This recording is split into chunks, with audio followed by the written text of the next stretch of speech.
வணக்கம் நண்பா.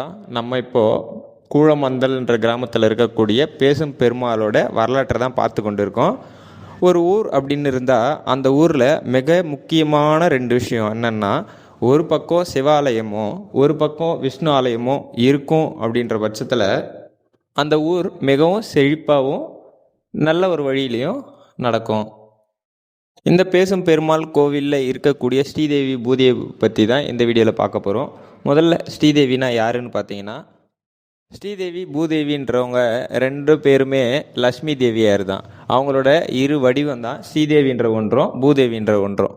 இவங்க ரெண்டு பேருமே விஷ்ணு பகவானோட மனைவி. வெவ்வேறு வடிவங்கள் எடுத்து இந்த உலகத்தை காப்பாற்றி நிலைநிறுத்திட்டு வராங்க. ஸ்ரீதேவி அப்படின்றவங்க ஐஸ்வர்யத்தையும் செல்வத்தையும் அள்ளி கொடுக்குறவங்க தான் ஸ்ரீதேவி. பூதேவி அப்படின்றவங்க இந்த பூமி தாயை தான் பூதேவி அப்படின்னு சொல்கிறோம். ஸ்ரீதேவி பூதேவின்ற இருவருமே மதங்கள் இனங்கள் இது எல்லாத்தையும் தாண்டியவர்கள். அனைவருக்குமே இந்த ஸ்ரீதேவி பூதேவின்றவங்க பொருந்தும். ஏன் அப்படின்னு கேட்கும்போது, நீங்கள் எந்த மதமாக இருந்தாலும் சரி, எந்த இனமாக இருந்தாலும் சரி, எந்த கடவுளை வழிபட்டாலும் சரி, பூலோகத்தில் இருந்து தான் நம்ம அதை செய்கிறோம். கடவுளே இல்லைன்னு சொல்கிறவங்க கூட அந்த பூமி தாயின் மீது தான் நின்று கொண்டிருக்காங்க. யார் என்ன சொன்னாலும் யார் என்ன பேசினாலும் அனைவரையும் காத்து தாங்கி நிற்கக்கூடியவ ஒரு தாய் தான் இந்த பூமி தாய்.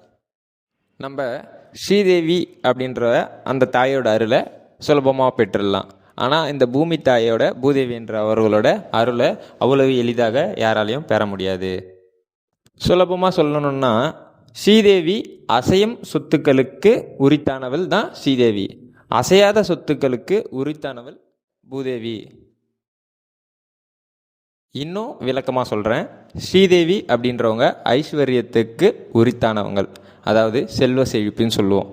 செல்வம் அப்படின்றது பணம், நகை, வண்டி வாகனம், சொத்துக்கள், வீடு, மனை, இது எல்லாத்தையுமே நம்மளுடைய செல்வங்கள் அப்படின்னு நம்ம சொல்கிறோம்.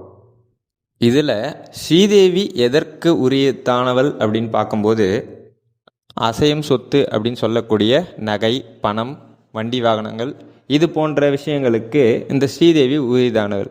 இவள் யாரிடமும் நிலைத்து நிற்க முடியாத தன்மையுடையவள். எவ்வளவு ஏழையாக இருந்தாலும் சரி, எவ்வளவு பெரிய பணக்காரர்களாக இருந்தாலும் சரி, இந்த ஸ்ரீதேவியோட அருள் தினமும் அனுப்பொழுதும் கிடைக்கும். அதே போல் அதே நிலையில் போயிடும். ஒருத்தங்க ஒரு 500 ரூபா சம்பாதிப்பாங்க. அந்த 500 ரூபா அன்று பொழுதில் செலவாயிரும், இல்லை மறுநாள் செலவாயிரும். அதனால் இந்த ஸ்ரீதேவின்றவ நிலைத்து நிற்கக்கூடிய